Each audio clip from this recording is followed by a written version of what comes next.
మీరు కనుక first time మా ఛానల్ చూస్తున్నట్లయితే లైక్ చేయండి, షేర్ చేయండి, కామెంట్ చేయండి. Please subscribe.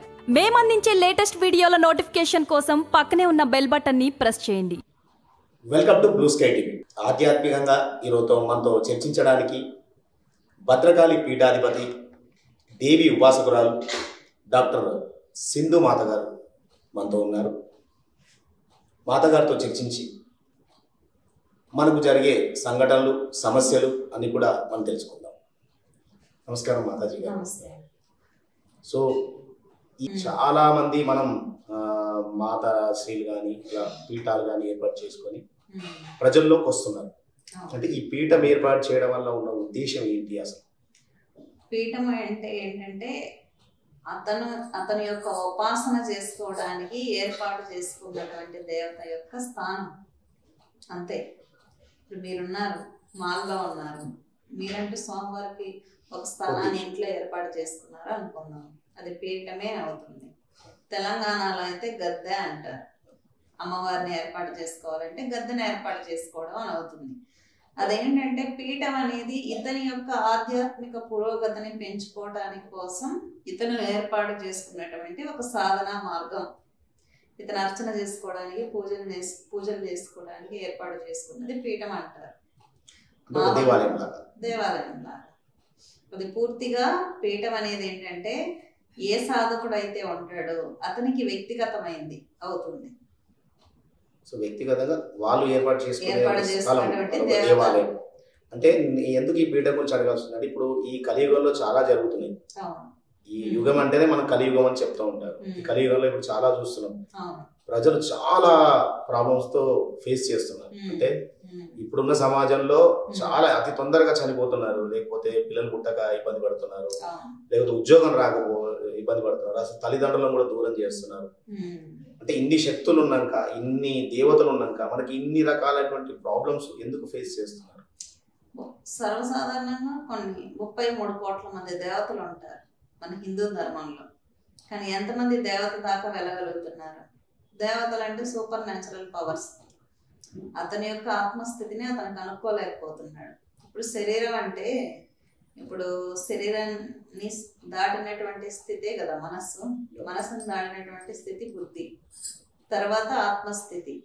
తన ఆత్మస్థితినే తను తెలుసుకోక శరీరానికి సంబంధించినటువంటి భోగాలకు అలవాటు పడుతున్నాడు. ఎంతసేపు మనిషికి ఏంటంటే శరీరాన్ని సాటిస్ఫై చేయాలి, అదే సుఖం. మంచి సోఫా కొనుక్కోవాలి, మంచిగా మద్యం, కాస్ట్లీ మద్యం తాగాలి, సిగరెట్లు తాగాలి, లేదంటే రకరకాల స్త్రీలు, అందమైన స్త్రీలతో సంభోగం చేయాలి అనే ఆలోచన, మంచి భోజనం చేయాలి, స్టార్ హోటల్లో భోజనం చేయాలి. అంటే ఇతను ఎంతసేపు శరీరం చుట్టే తిరుగుతుంది ఆలోచనలు. అంటే శరీరాన్ని సుఖ పెట్టేస్తే, ఎక్కువ డబ్బులు సంపాదించుకుంటే అదే సుఖం అని అనుకుంటున్నాడు. జీవితంలో బాగుండొచ్చు అని ఆలోచన. అంతే. మనిషి యొక్క అజ్ఞానం వల్ల ఇది ఒకటే జన్మ, పుట్టాం కాబట్టి అనుభవించేయాలి, అన్ని సుఖాలు అనుభవించేయాలి అన్న ఆలోచనతో మనిషి జ్ఞానం వైపు ఏం అడుగులు వేయటం లేదు. కాబట్టి ఈరోజు మీరు చెప్పినటువంటి సమస్యలన్నీ వెలువడుతున్నాయి. పిల్లలు పుట్టట్లేదు అంటే చిన్న వయసులోనే మగపిల్లలు ఏం చేస్తున్నారు? మద్యానికి, పొగ త్రాగడానికి బానిసలు అవుతున్నారు. మరి ఉన్న పొల్యూషన్, హోటల్ ఫుడ్ మీకు ఆల్రెడీ తెలుసు. చాలా మంది హైదరాబాద్లో భోజనం చేసి బిర్యానీ తిని చనిపోతున్న వాళ్ళు కూడా మీరు న్యూస్లో చూసారు రీసెంట్గా. మరి ఇంట్లో అమ్మల్ని, భార్యల్ని సరిగ్గా పెట్టట్లేదు. వాళ్ళని ప్రశాంతంగా పెడితే వాళ్ళు పూట వండి పెడతారు. ఈరోజు భార్య భర్త ఇద్దరు కలిసి జాబులు చేయాల్సి వస్తుంది. ఖచ్చితంగా ఇద్దరు బయట తింటున్నారు. మరి పీసీఓడి ప్రాబ్లమ్స్ వస్తున్నాయి. మగవాళ్ళకు పునరుత్పత్తి అవ్వట్లేదు. మరి ఇంకక్కడ మానవతా విలువ లేదు కదా. డబ్బు కోసం పోరాటం ఎక్కువైంది. ఇంకా ఆరోగ్యం దెబ్బతింటుంది. ఇక్కడ మనం దేవతల్ని బ్లేమ్ చేయాల్సిన అవసరం ఏముంది? దేవతలు బ్లేమ్ చేయాలని కాదమ్మ. అంటే ఇన్ని సమస్యలు మనుషులు ఉత్పన్నం అవ్వడానికి కారణం మనిషి అని మీరు చెప్తున్నారు. అంటే ఆరోగ్యపరంగా తాను చెడిపోతున్నాడు, ఆహార అలవాట్లు మారిపోతున్నాయి, పద్ధతి మారిపోతుంది. ఇంతమంది శక్తిపీఠాలు ఉన్నారు, ఇంతమంది దేవతలు ఉన్నారు, ఇంతమంది స్వామీజీలు కూడా ఉన్నారు. వీళ్ళంతా అఘోరాలు కూడా తపస్సు చేసి ఇప్పుడు భారతదేశంలోకి వచ్చిన వాతావరణంలో ఈ మధ్యకాలంలో చూస్తూ ఉన్నారు. వారందరూ మీరు శక్తిపీఠాలని ఆస్వాదించిన మీలాంటి వాళ్ళు ఉన్నా కూడా బుద్ధి ప్రభావాన్ని మార్చడానికి కానీ, అంటే హెల్త్ పరంగా మీ దగ్గరకు వచ్చే వాళ్ళని నయం చేయడం కానీ, మేజర్ వస్తున్నటువంటి సమస్యలు ఏమైనా మీ దృష్టిలో వచ్చినప్పుడు మీరు దాన్ని ఎట్లా ట్రీట్మెంట్ చేస్తున్నారు? అసలు ఏం ప్రభావం జరుగుతుంది కలియుగంలో? మనము ఏదైనా చెప్తే వినే వాళ్ళు లేరు, అందరూ తమో గుణం. మాంసాహారం స్వీకరిస్తూ ధూమపానానికి, మద్యపానానికి, స్త్రీలకి అలవాటు పడిన వాళ్ళని జ్ఞాన మార్గంలో తీసుకురావడం చాలా కష్టం. టెక్నాలజీ యుగంలో ఒకరిని ఇంకొకరు మార్చాల్సిన అవసరం లేదు. ఈ కలియుగంలో ఇప్పుడు మీ ఇంట్లో ఉన్నారు, మీ పిల్లలు కానీ మీ తల్లిదండ్రులు కానీ ఖచ్చితంగా మీరు చెప్పించేస్తుంటారా? ప్రతిదీ వాళ్ళ బుద్ధి చాపల్యం ప్రకారం వాళ్ళు ప్రవర్తిస్తూ ఉంటారు. మరి మీ ఫ్యామిలీ మెంబర్స్ మీదే మీకు కాన్ఫిడెన్స్ లేనప్పుడు మీరు సమాజానికి వెళ్ళి మెసేజ్ ఇస్తానంటే ఎవరు వింటారు? సమాజం అని కాదు, అంటే ఇప్పుడు మనం చెప్పి మీ మన భాషలో ఏం చెప్తారు? కలియుగం, త్రేతాయుగం, ద్వాపరయుగం, కలియుగం వచ్చిన కలియుగంలో కలియుగ ప్రభావం నడుస్తుంది కాబట్టి ఎన్ని చేసినా ఖచ్చితంగా మనం జరగదు అని ఒక నానుడి వస్తా ఉంది. ఏంటంటే తినే ప్రభావం కావచ్చు, ఎనర్జీ ప్రభావాలు కావచ్చు, టెక్నాలజీ మహిమ కావచ్చు. దీనివల్ల ఏంటంటే చెప్తే వినేవాళ్ళు లేరు. ఒకవేళ చెప్తే వినాలంటే అతను ఏదైనా పవర్ని ప్రదర్శించాలి. ఏదైనా శివలింగాలు తీయటమో, విభూతి సృష్టించడమో, ఇటువంటివి చేసినప్పుడు సూపర్ న్యాచురల్ పవర్ ఎవరైనా ప్రదర్శిస్తే వాళ్ళు చెప్పింది జనాలు ఫాలో అవుతారు. అంతేగాని మేము జ్ఞానం మీడియా ఉంది, సోషల్ మీడియా, యూట్యూబ్ ఛానల్ ఉంది కదా అని జ్ఞానం చెప్తారంటే ఎవరు వినరు. వినే పరిస్థితులు లేవు. ఎందుకంటే తమో గుణంతో కూడినటువంటి శరీరాలు, సాత్విక ఆహారం లేదు కాబట్టి ఎవరి మాట వినట్లేదు. కానీ కష్టాలు వచ్చినప్పుడు వింటామంటున్నారు. ఒకటి పబ్లిక్ ఇంకా కొంతమంది కష్టాలు పడి ఇంకా టార్చర్స్ భరించలేక చేతులు ఎత్తేస్తారు. ఆ టైంలో దేవుడు గుర్తొస్తున్నాడు. అటువంటి వాళ్ళే పీఠాలను ఆశ్రయిస్తున్నారు. మీరు చెప్పినట్టు మనిషి జ్ఞానం వైపు రావాలి అంటే రెండే, ఒకటి విపరీతమైన కష్టాలైనా ఉండాలి, లేదంటే ఏదైనా అద్భుతాలు చూసి రావాలి. ఈ రెండు విధానాల్లో ఉంటేనే పబ్లిక్ అట్రాక్ట్ అవుతున్నారు. అంతేగాని మేము గురువులము, మేము ఏదైనా జ్ఞానం గురించి చెప్తాము మీరు వినండి అంటే మాకేం పని లేదా? మేము ఈ టైం ఒక సినిమా చూస్తాం, లేకపోతే ఎంటర్టైన్ అవుతాం, బయట ఫ్రెండ్స్ తో కలిసి చాటింగ్ చేసుకుంటాం అంటారు. కాబట్టి ఎందుకంటే ఇప్పుడు అది మార్చే శక్తి కూడా భగవంతుడికి ఉంటుంది కదా. అప్పుడు మీరు ఇందాక ఒక ఇంటర్వ్యూలు కూడా చెప్పారంటే ఆరాధించే శక్తి మనిషిలో రావాలంటే ఆ శక్తిని మనం శివుడు చీమైనా పుట్టదు, శివుడు ఆజ్ఞ లేదని సాగుతుంది. మన ఈ పాపాల వెనుక భగవంతుడు వేస్తూ ఉంటారు. భగవంతుడు నిజానికి దేంట్లో ఇన్వాల్వ్ అవ్వాలి? భగవంతుడు ఎప్పుడు న్యూట్రల్ ఎనర్జీ కానీ సృష్టించింది ఆయన. మనం చేసుకున్న దానికి ఇప్పుడు భూమి అనేది కర్మ భూమి. అసలు భూమి మీదకి వచ్చేదే మనం పాపాలు అనుభవించడానికి. అతనికి ఎప్పుడైతే కర్మ తీరుతుందో అప్పుడు భగవంతుడు కనిపిస్తాడు. ఆ యుగంలో కర్మ చేయించడానికి కూడా సాత్వికంగా దేవుడే కదా, భగవంతుడే కదా. భగవంతుడే. ఇప్పుడు ఏంటంటే మనం చేసుకున్న కర్మలకి మనం ఎక్కడ జన్మ తీసుకోవాలి, ఆ కర్మ చేయించింది కూడా ఆయనే కదా. నేను పోయి నేను ఈ యుగం కాదు, పాత యుగంలో మనిషికి స్వతంత్రం ఉంది భూమి మీద. మనిషికి స్వతంత్రుడు కదా. ఇప్పుడు శ్రీకృష్ణ పరమాత్మ అర్జునుడికి ఎందుకు జ్ఞానబోధ చేశాడు? భగవద్గీత ఆయన వింటున్నాడు కాబట్టి తప్పకుండా పాటిస్తాడు. మీరు ద్రోణాచార్యుడు బోధించినప్పుడు ఒక చెట్టు మీద పెట్టని చూడమంటే అందరూ ఏది కనిపించింది అంటే మాకు చెట్టు కనిపించింది అన్నారు, కొంతమంది పిట్ట కనిపించింది అన్నారు. ఒక అర్జునుడు మాత్రమే నాకు పిట్ట కన్ను మాత్రమే కనిపిస్తుంది అన్నాడు. అంటే టార్గెట్ చేసి తప్పకుండా పాటించే శిష్యుడు దొరికినప్పుడు గురువు భగవద్గీతను అక్కడ బోధించాడు. దుర్యోధనుడికి కూడా భగవంతుడే కదా. ఇప్పుడు ఆ దుర్యోధనుడైనా భగవంతుని దృష్టిలో జన్మించిన వాడే. దుర్యోధని బుద్ధికి చాపల్యం ఉన్నా కూడా దాన్ని క్లియర్ చేయాల్సింది కూడా భగవంతుడే కదా. ఆయన అనొచ్చు కదా, ఈ దుర్యోధనుడి దృష్టిలో కూడా ప్రభావం ఉండాలని ఆశీర్వదిస్తే ఎంతసేపు అది. అవును, స్వామివారు ఎందుకు ఆశీర్వదించలేదు? ఇప్పుడు దుర్యోధనుడి తల్లి ఉంది, మహాయోగిని, ఆమె గొప్ప చిన్నమస్త ఉపాసకురాలు. ఆయన సంస్థానంలో ఉన్నటువంటి విదురుడు చాలా శాస్త్రాలు చదివినటువంటి వ్యక్తి. ఆయన యొక్క తండ్రి గొప్ప గొప్ప గొప్ప శాస్త్రాలు చదివిన వాళ్ళు. ఆయన తాత భీష్ముడు, ఆయనకి తెలియందే లేదు, సమస్తం ఆయన జ్ఞానం ఉంది. మరి అటువంటి కుటుంబంలో జన్మించినటువంటి వ్యక్తి ఎందుకు పాజిటివ్ని స్వీకరించలేకపోయాడు అంటే నెగిటివ్ మైండ్స్, నెగిటివ్ థాట్స్ని ఉత్పత్తి చేసుకున్నటువంటి వ్యక్తులు నెగిటివ్కి అట్రాక్ట్ అవుతారు. అంటే ఎవరికి అట్రాక్ట్ అయ్యాడు ఆయన? వాళ్ళ మేనమామకి అట్రాక్ట్ అయ్యాడు. ఎందుకు అట్రాక్ట్ అయ్యాడు? నెగిటివ్ అట్రాక్ట్ చేసుకుంటాయి కాబట్టి ఆయన మైండ్ సెట్ అది కాబట్టి ఆయన అట్రాక్ట్ అయ్యాడు. ఆయన ఫ్యామిలీలో గొప్ప గొప్ప మహాపురుషులు నెగిటివ్ సృష్టించింది కూడా భగవంతుడే కదా. నెగిటివ్ ఎప్పుడు భగవంతుడు సృష్టించడు, అంటే మనిషి మనం క్రియేట్ చేసుకుంటాం. మనిషి పూర్తిగా స్వతంత్రుడు. మనిషి ఎప్పుడు ఇండివిజువాలిటీ, స్వతంత్రుడు. ఇప్పుడు మీరున్నారు, మాల వేసుకోవాలా వేసుకోకూడదా అని దేవుడు డిసైడ్ చేయడు, మీరు డిసైడ్ చేసుకున్నాడు. దేవుడు అనుగ్రహాన్ని ఇస్తాడు. చీమకైనా భగవంతుడు చెప్తేనే ఆజ్ఞిస్తేనే కుడుతుంది. నేను ఈ మాల వేసుకోవాలంటే కూడా భగవంతుడు ఆజ్ఞ ఇచ్చి ఉండాలి. నేను నమ్మే సిద్ధాంతం ప్రకారం ఖచ్చితంగా మీరంటూ మానవ ప్రయత్నం చేశారు. ఇప్పుడు ద్రౌపది వస్త్రాభరణం జరిగినప్పుడు చాలాసార్లు ఆమె కృష్ణ కృష్ణ అని అడిగి గోవింద గోవింద అని అడిచినప్పుడు ఆయన రాలా.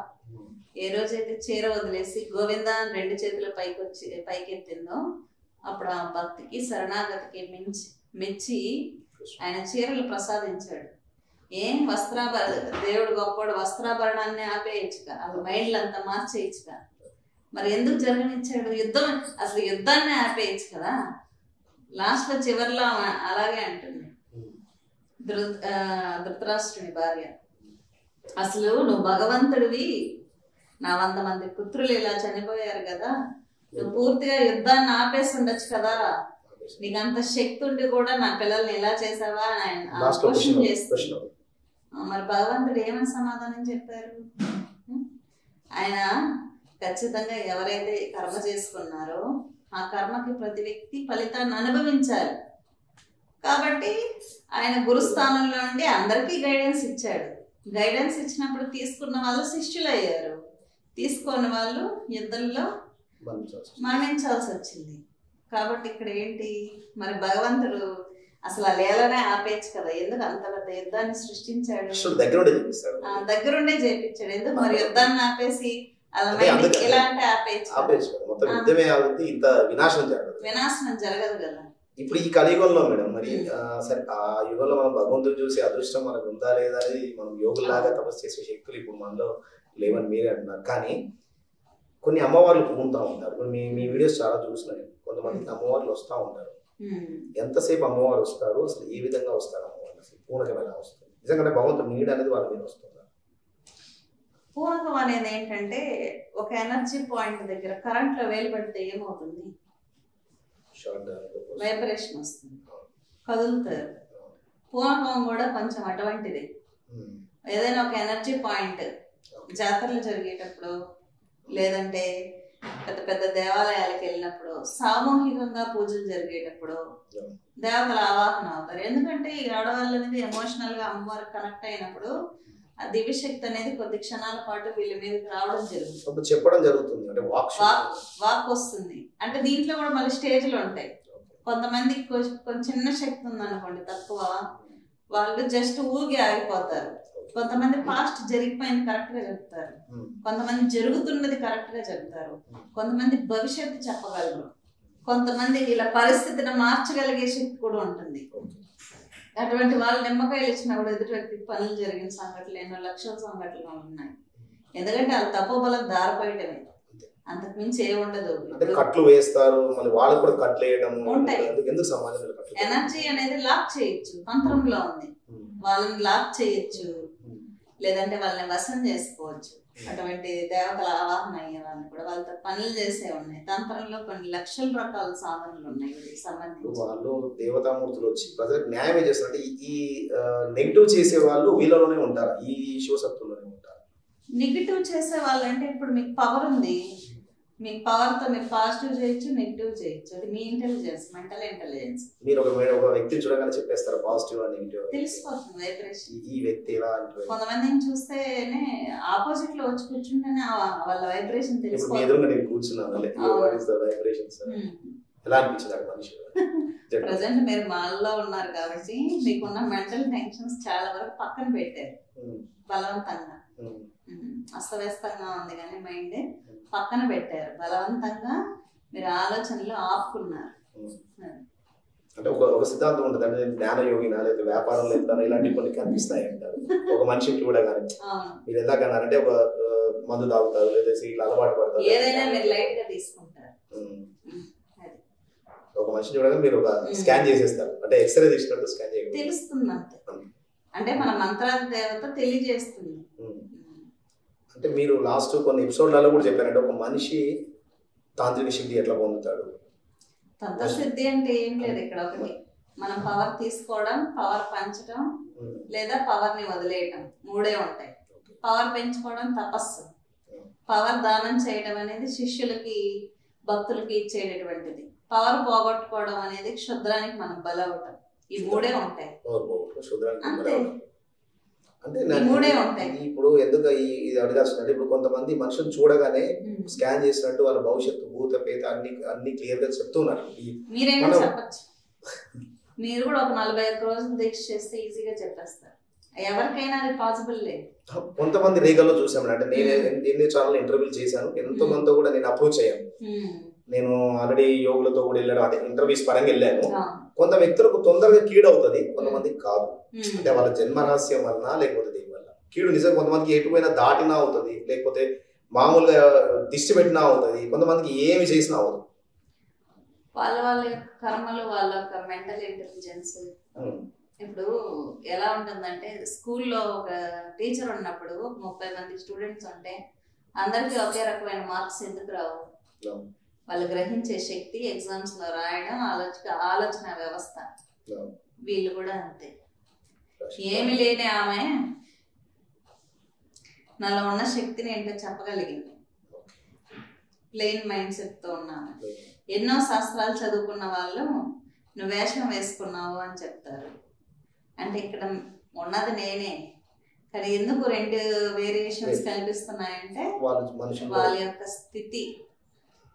మనం రీసెంట్ చూస్తున్నాం, ఎవరు ఈమె అఘోరా వచ్చింది. అఘోరా అంటే మనకి ఏంటి, మనం అఘోరాలు అంటే అడవుల్లో కానీ ఒక స్వచ్ఛమైన ప్రదేశాలలో వాళ్ళు తపస్సు చేసుకుంటారు. వాళ్ళు అఘోరగా వెళ్ళేది కారణం కేవలం వాళ్ళ దేవుడికి అర్పించుకోవడం, మనం శాశ్వతంగా వాళ్ళని అర్పించుకోవడం. అలాంటి సిచ్యువేషన్ లో ఒక అఘోర మనకు భారతదేశం తిరుగుతుంది. ఇప్పుడు జరుగుతున్నటువంటి సిచ్యువేషన్స్ అఘోర గురించి మీరు ఏం చెప్తారంటే, ఆమె సనాతన ధర్మాన్ని నేను పునరుద్ధరిస్తాను ఉంటుంది. ఏ భగవంతుడైనా మనుషుల పునరు జన్మించాడు, అంటే ఒక అఘోర లాగానో ఒక సన్యాసి లాగానో మన మధ్యలో రాలా. కానీ అమ్మ అఘోర అయి ఉండి అఘోర రూపంలో వచ్చి నేను సనాతన ధర్మాన్ని నిర్మిస్తాను అంటారు. ఆమె దగ్గర ఏమైనా విద్యలు ఉన్నాయి అంటారా? అసలు ఏంటి అఘోర గురించి మీరు ఆలోచన? ఫస్ట్ ఆమె అఘోర కాదా అని తెలుసుకోవాలంటే సమాజానికి అఘోర తత్వం మీద అవగాహన ఉండాలి. అసలు అఘోరి అంటే ఎవరు, అఘోరీల తత్వం ఏంటి అనేది తెలియాలి. మామూలుగా పరమశివులు వారు చెప్పింది ఏంటంటే, దక్షిణాచారం కన్నా వామాచారం గొప్పది, వామాచారం కన్నా కౌళాచారం గొప్పది, కౌళాచారంలో ఉత్కృష్టమైన స్థితే అఘోరం. అఘోరం అంటే ఏంటంటే సన్యాస గృహశాస్త్రం నుంచి సన్యాసాశ్రమం తర్వాత తీసుకునేటటువంటి ఉత్కృష్టమైనటువంటి స్థితి అఘోరం అని చెప్తూ ఉంటారు. అఘోరగా మారాలి అంటే సర్వం త్యజించి ఉండాలి. ఒక గురువు దగ్గర మొట్టమొదటిగా దీక్ష తీసుకొని శిష్యరికం అనేది చెయ్యాలి. గురువు యొక్క శిష్యరికం ఎలా ఉంటుందంటే, అఘోరం అంటే ఘోరము లేనటువంటి వాడు, అంటే భయము లేనటువంటి వాడు. అఘోర అంటే భయం కలిగించేవాడు కాదు, ఘోరము లేనటువంటి వాడు, భయం లేనటువంటి వాడు, భయపడాల్సిన అవసరం లేనటువంటి వ్యక్తి, ప్రకృతికి హాని చేయనటువంటి వ్యక్తిని అఘోర అంటారు. ఈ అఘోర సాంప్రదాయంలో మొదట ఖచ్చితంగా గురువుల దగ్గర శిక్షణ తీసుకోవడం అనేది జరుగుతుంది. ముఖ్యంగా వీళ్ళు శరీరానికి చితాభస్మం పూసుకోవడం జరుగుతుంది. చితాభస్మం ఎందుకు పూసుకుంటారు అంటే, సర్వసాధారణంగా పెళ్లి అయినటువంటి వ్యక్తి చనిపోయినప్పుడు అతనికి కర్మలు ఉంటాయి, పాప కర్మలు. ఆ భస్మం, చితాభస్మాన్ని శరీరం అంతా పూసుకోవడం ద్వారా ఆ సోల్ కొంచెం సాటిస్ఫై అవుతుంది. ఇతను చేసే జపం అనేది ఆత్మకి వెళ్ళి ఆత్మ ఉన్నత లోకాలకు వెళ్తుంది అన్నమాట. ఇలా నువ్వు ఆ ఆత్మకి సహాయం చేసిన వాడు అవుతావు కాబట్టి పరమేశ్వరుల వారు ఏం చెప్పారు, ఇది నాకు నచ్చిన పని అవుతుంది, నువ్వు చనిపోయి నాకు ఆత్మకు సహాయం చేస్తున్నావు, తనకు పాపాలు పోగొట్టుకోవడంలో నువ్వు సహాయం చేస్తున్నావు కాబట్టి ఇది నాకు నచ్చిన పని, నువ్వు చెయ్యి, నువ్వు చేస్తే ఏకంగా నువ్వు నన్నే పొందుతావు అని అఘోర తత్వంలో చెప్పారు. కాబట్టి అఘోరీలు చితాభస్మాన్ని పూసుకుంటారు, శరీరం అంతా జపం చేస్తారు. అప్పుడు చితాభస్మం పూసుకున్నటువంటి వ్యక్తి కూడా ఉన్నత లోకాలకి వెళ్తాడనమాట.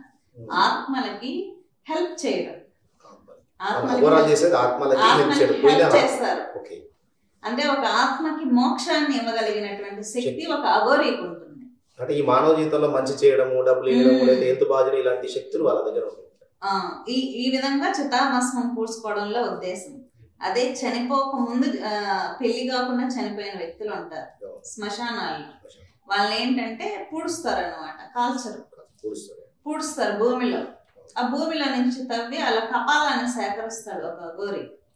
ఎందుకు ఈ కపాలం అనేది ఏం చేస్తుందంటే, పరమేశ్వరుల వారు ఏం చెప్పారంటే, ఈ కపాలాన్ని తీసుకొని నువ్వు దీంట్లో భోజనం చేయడం వల్ల, దీంట్లో ద్రవ్యాన్ని నువ్వు స్వీకరించడం వల్ల, ఈ కపాలంతో నువ్వు శివలింగానికి అభిషేకం చేయడం వల్ల, భిక్షాటన చేయడం వల్ల ఈ కపాలానికి మోక్షం లభిస్తుంది. అంటే చిన్న వయసులో చనిపోయిన వాళ్ళు చాలా పాపాలతో చనిపోతారు కదా, కాబట్టి ఈ కపాలాన్ని నువ్వు వాడి ఈ కపాలానికి నువ్వు మోక్షాన్ని కలగజేయి అని అంటారు. అంటే అఘోరీలు ఎప్పుడు స్టాక్ ఫుడ్ తీసుకోకూడదు, బియ్యము సరుకులు తీసుకోకూడదు, వాళ్ళు భిక్షాటన చేయాలి.